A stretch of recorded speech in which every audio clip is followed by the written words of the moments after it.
ഈശോമിശിഹായ്ക്ക് സ്തുതിയായിരിക്കട്ടെ. വിശുദ്ധ യോഹന്നാൻ അറിയിച്ച സുവിശേഷം 4-ാം അധ്യായം 22-ാം വാക്യം. നിങ്ങൾ അറിയാത്തതിനെ ആരാധിക്കുന്നു, ഞങ്ങൾ അറിയുന്നതിനെ ആരാധിക്കുന്നു. ഈശോ സമരിയക്കാരി സ്ത്രീയോട് സംസാരിക്കുമ്പോൾ അവളോട് പറയുന്ന വാക്കുകളാണിത്. നിങ്ങൾ അറിയാത്തതിനെയാണ് ആരാധിക്കുന്നത്, ഞങ്ങൾ അറിയുന്നതിനെ ആരാധിക്കുന്നു. സ്നേഹമുള്ളവരെ, നമ്മുടെയൊക്കെ പ്രാർത്ഥനയിലും പലപ്പോഴും സംഭവിക്കുന്നത് ഇത് തന്നെയാണ്.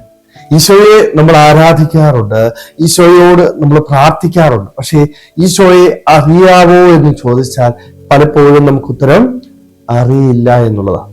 അറിയാത്ത ഈശോയോട് പ്രാർത്ഥിക്കുകയും ഈശോയെ ആരാധിക്കുകയും ചെയ്യുന്ന വ്യക്തികളായിട്ട് നമ്മൾ മാറി. ഈശോയെ അറിയാനായിട്ട് പലപ്പോഴും നമ്മൾ പരിശ്രമിക്കുന്നില്ല. ഈ അറിയാത്തത് കൊണ്ട് തന്നെയാണ് അവനെ സ്നേഹിക്കാനായിട്ട് നമുക്ക് സാധിക്കാതെ പോകുന്നത്. ഈശോ ഇന്ന് നമ്മളോട് പറയുന്നത്, അല്ലെ നമ്മളോട് ചോദിക്കുന്ന ഒരു ചോദ്യമുണ്ട്. മോളെ നിനക്ക് എന്നെ അറിയാമോ? എങ്ങനെയാണ് എന്റെ ഈശോയെ എനിക്ക് മനസ്സിലാക്കാനായിട്ട് സാധിക്കുക?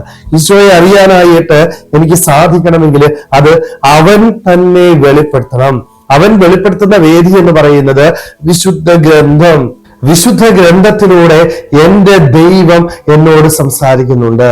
ആ വിശുദ്ധ ഗ്രന്ഥത്തിലെ ഓരോ വചനത്തിലൂടെയും അവൻ അവനെ തന്നെ നമുക്ക് വെളിപ്പെടുത്തി തരികയാണ്. അതേപോലെ രണ്ടാമത്തെ ഒരു മാർഗം എന്ന് പറയുന്നത് ദൈവസന്നിധിയില് ശാന്തമായിട്ടിരുന്ന് അവനെ കേൾക്കുക എന്നുള്ളതാണ്.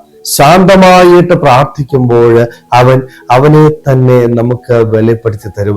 എന്നാൽ മാത്രമേ നമ്മുടെ ജീവിതത്തില് അവനെ സ്നേഹിക്കാനായിട്ട് സാധിക്കത്തുള്ളൂ. എന്നാൽ മാത്രമേ നമ്മുടെ പ്രാർത്ഥന ദൈവത്തിന് മുൻപിൽ സ്വീകരിക്കപ്പെടുകയുള്ളൂ. നമ്മുടെ പ്രാർത്ഥന യാഥാർത്ഥ്യമാകണമെങ്കിൽ, അവ നേടിയെടുക്കണമെങ്കിൽ എൻ്റെ ജീവിതത്തില് എനിക്ക് ദൈവത്തെ അറിയുവാനായിട്ട് സാധിക്കണം. സ്നേഹമുള്ളവരെ, ഈശോ ചോദിക്കുമ്പോൾ എന്താണ് ഇന്ന് എനിക്ക് കൊടുക്കാനായിട്ടുള്ള മറുപടി?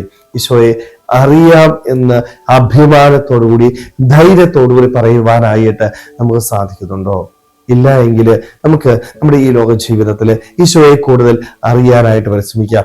വിശുദ്ധ ഗ്രന്ഥം ശാന്തമായിട്ടിരുന്ന് പ്രാർത്ഥിക്കുവാനായിട്ട്, ശാന്തമായി ദൈവസന്നിധിയിലിരുന്ന് അവനെ കേൾക്കുവാനായിട്ട്, അങ്ങനെ ഈശോയെ കൂടുതൽ അറിഞ്ഞ് അവനെ കൂടുതൽ സ്നേഹിച്ച് അവനോട് പ്രാർത്ഥിച്ച് സന്തോഷത്തോടുകൂടി ഈ ഭൂമിയിൽ ജീവിക്കുവാനായിട്ട് നമുക്ക് ഓരോരുത്തർക്കും ആത്മാർത്ഥമായിട്ട് ആഗ്രഹിക്കാൻ പരിശ്രമിക്കാൻ ദൈവം നമ്മളെല്ലാവരെയും സമൃദ്ധമായിട്ട് അനുഗ്രഹിക്കട്ടെ. ആമേൻ.